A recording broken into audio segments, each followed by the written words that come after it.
Mga igsoon, mga ginikanan sa pagtuong Islam, sa kainit nga atong gibati karong panahona, init nga usahay, ilisod nga ayong antuson.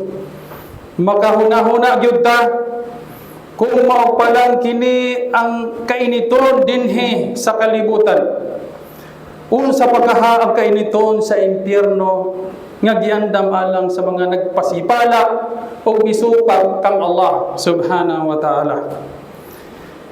Kining kahimtanga usa ka pahinumdom nga ang kinabuhi dinhi dili permanente. Adunay adlaw nga kitang tanan moatubang sa kamatayon ug sa hustisya ni Allah subhanahu wa ta'ala. Walay makalikay, walay makadagan ang tanan pagabayran sumala sa iyang binuhatan.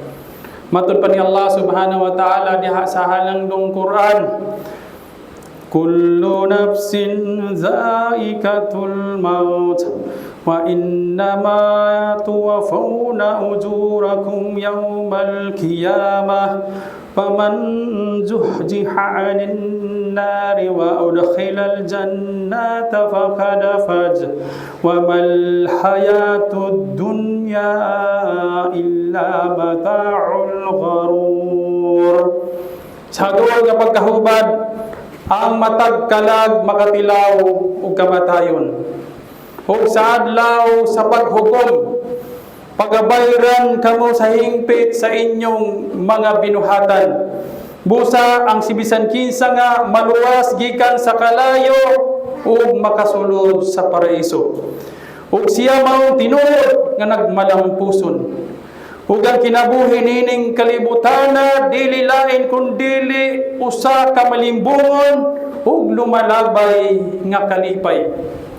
Mga igsoon, paminawa kining maayong balita, ang kalampusan dili sa kadaghanan o kadaghan sa atong kwarta. Dili sa kaanindot sa atong kahimtang dinhi sa kalibutan. Kundili usa lamang kabutang nga maluwas kita sa kalayo ug makasulod sa paraiso. Hinautong nga pasudlong kita ni Allah subhanahu wa ta'ala sa iyang paraiso. Amin. Apan mga igsoon timan-i, sa matag higayon nga gihisgutan ni Allah subhanahu wa ta'ala ang paraiso, iya usab hisgutan ang impyerno. Murag ipahinumduman kita niya nga adunay duha ka padungan ug walay ikatulo. Ug miingon si Allah subhanahu wa ta'ala diha sa langdong Quran, yawma idhi yatafarraqun. Sa doon nga pagkahubad ni anang adlaw kamo pagabulagon. Mga igsoon, kini ang adlaw nga ang tanang tao magtapo unya kalit lang pagabulagon. Adunay grupo nga padulong sa kaluwasan ug adunay grupo nga padulong sa kapildihan. Asa kahakitan ini. Busa karong mabulahanong adlaw sa Jumu'ah, atong hinahinayon og tan-aw, dili aron mahadlok lamang, kundi aron makamata ang atong mga kasing-kasing ug makabalik kita sa husto nga dalan. Atong pamalandungan og pahimangno ni Allah subhanahu wa ta'ala mahitungod sa silot sa impyerno, aron kita makalikay o makaandam.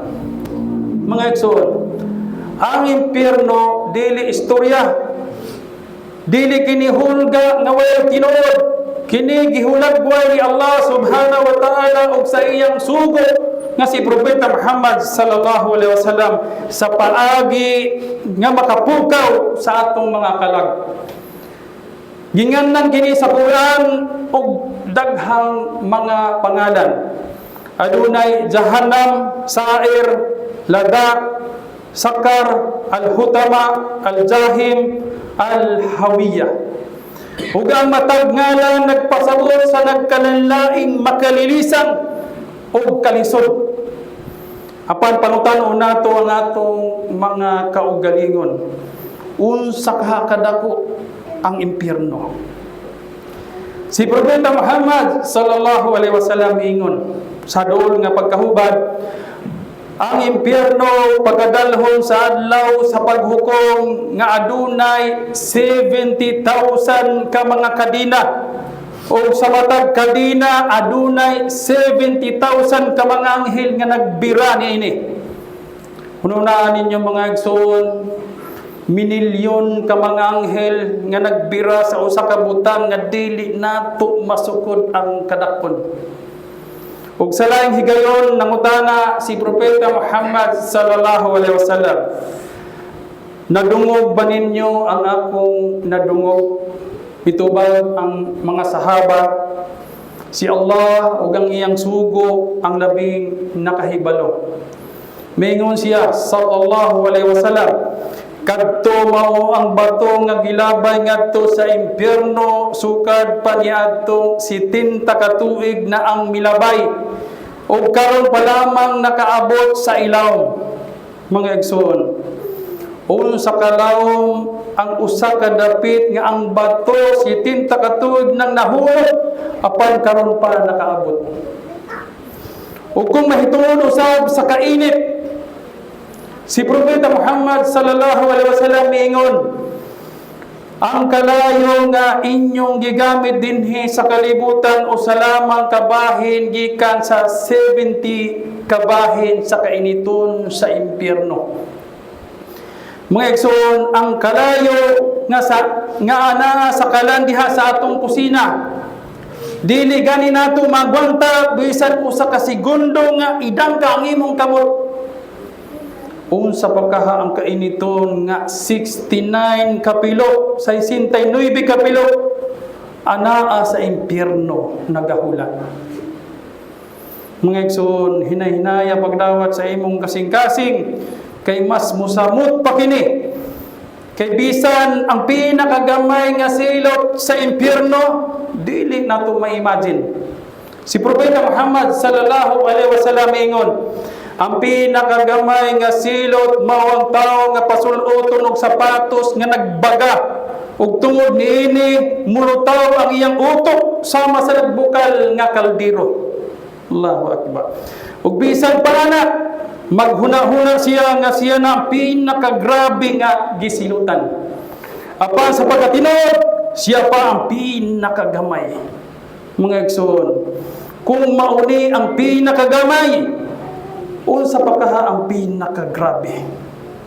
Busa dili kini istorya aron hadlokon lang kita, kundi pahimangno warning ni Allah subhanahu wa ta'ala nga kita mubalik niya, maghinurusol sa atong mga salat ug maningkamot sa pagbuhat sa maayo samtang ania pa kita dinhi sa kalibutan. Hinautong nga luwason kita ni Allah subhanahu wa ta'ala gikan sa kalayo ug pasulon kita sa paraiso. Hinaut pa unta. Aqulu qawli hadha wastaghfirullah li wa lakum wa lisa'il muslimina min kulli dhanbin fastaghfiruhu innahu huwal ghafurur rahim.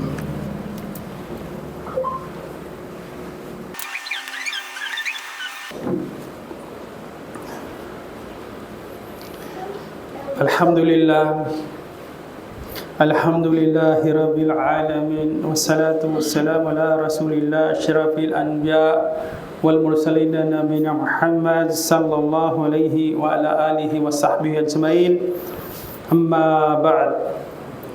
Mga igsoon, mga ginikanan sa bagtuong Islam, humana madungog ang hulagway sa impyerno, ang iyang kalawmon, ang iyang kainiton, o ang kasakit nga dili masukod.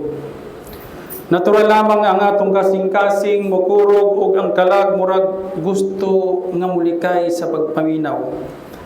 Mga igsoon, dili nato kini malikayan. Dili aron pasakitan ang atong dughan, kundi aron luwason kita niini. Kay samtang ania pakita ni ining kalibutana, ana pa kitay chance, do na pa kitay higayon. Napay panahon para mubalik, magtawba. Napay pultahan sa paghinulsol nga abli kanunay. Mao nga miingon si Propeta Muhammad sallallahu alaihi wasallam, kung kamo nakahibalo sa akong nahibalan, maminusan ang inyong katawa ug daghan ang inyong paghilak. Nangutana ang mga sahaba, Ya Rasulullah, ngano di ay? Mitubag siya sallallahu alaihi wasallam, tungod kay gipakita ni Allah subhanahu wa ta'ala kanako ang impyerno. Mga igsoon, kung si Propeta Muhammad sallallahu alaihi wasallam nga pinili ni Allah, nakahilak tungod sa iyang nakita, unsa pagkaha kita. Ug karon hinahinayo nato pagtan-aw ug unsa ang hulagway nga mas makapahadlok. Ang mga tawo sa impyerno nga naa na didto mangayo og kaluoy. Sila mohangyo sa mga anghel nga nagbantay sa impyerno, sama sa giingon diha sa halangdong Quran. Wa qala allazina fin nari li khazanati jahannam ad'u rabbakum yukhaffif 'anna yawman minal 'adab. Palihog hangiwang inyong Ginoo nga hatagan kami bisan usa lamang kaadlaw nga pagpahulay. Apan unsay tubag? Wala ba miabot kaninyo ang pahinumdom o warning? Wala ba miabot ang mensahe, ang mga khutba, ang mga pahimangno? O sila mitubag? Oo, miabot kanamo, mga igsoon. Klaro kayo, dili tungod kay wala sila pahimangnoe o warningi, kung dili tungod kay wala nila gidawat. Ug sa ilang kasakit sila mismo magampot kang Allah subhanahu wa ta'ala. Diha sa halangdong Quran, Rabbana akhrijna minha fa in 'udna fa inna dhalimin. Ya Rabb, ipagawas kami dinhi sa impyerno, ibalik kami sa kalibutan, ug kami magbuhat na ug matarong. Apan unsay tubag ni Allah subhanahu wa ta'ala, wa khalakhsaw fiha wa la tukallimun. Pabilin kamo dinhi nga tinamay, ug ayaw kamo pakigsulti kanako. Subhanallah. Mga igsoon, hunahunaan ninyo kining higayuna. Dili lang silot, kundili ang pagkawala na ipaglaom. Dili lang kasakit sa lawas, kundili kasakit sa kalag.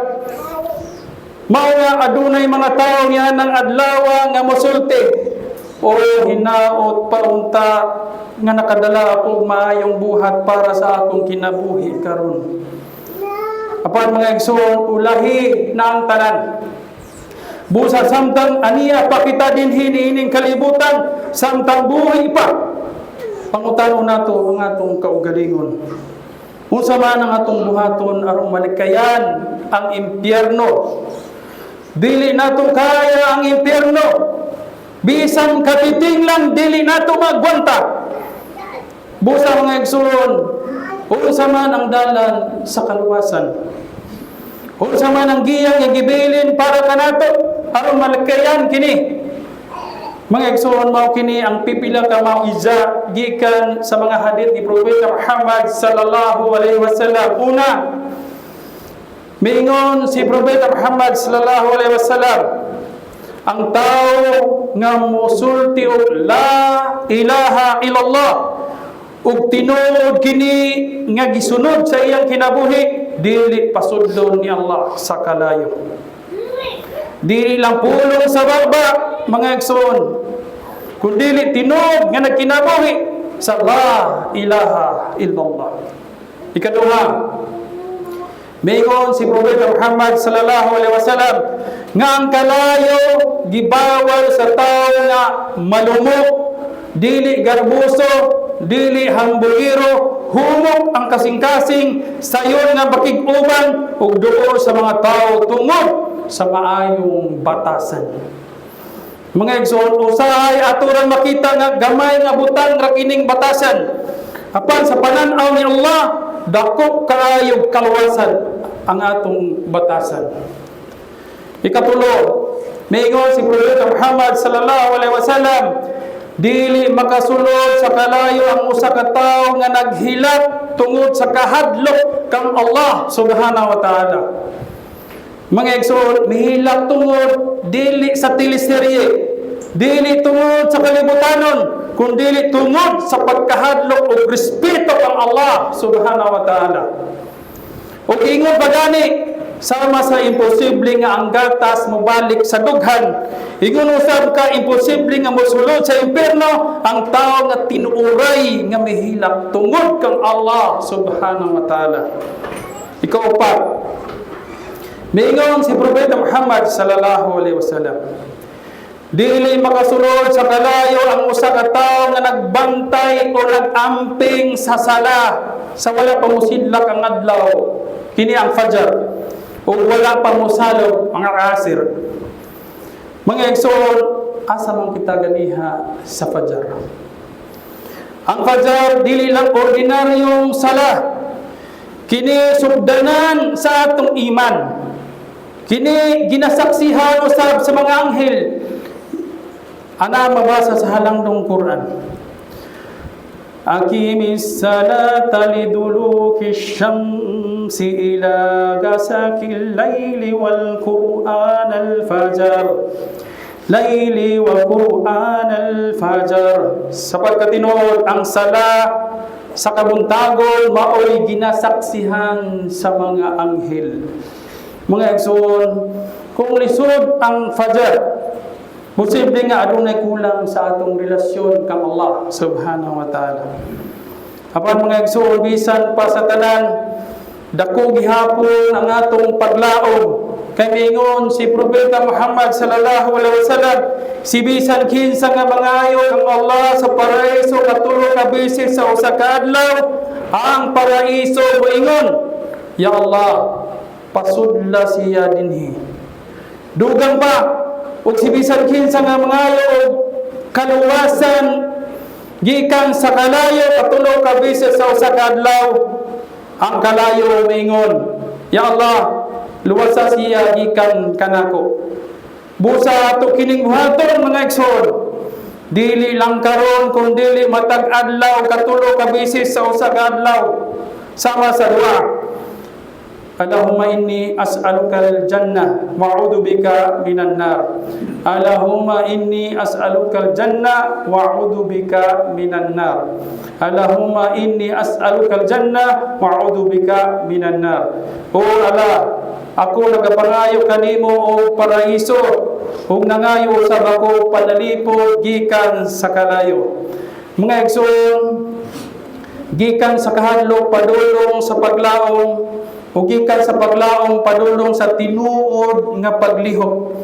Hinautong nga si Allah subhanahu wa ta'ala magluwas kanato gikan sa kalayo sa impierno, ug pasudlon kita sa iyang paraiso. Amin ya rabbil alamin.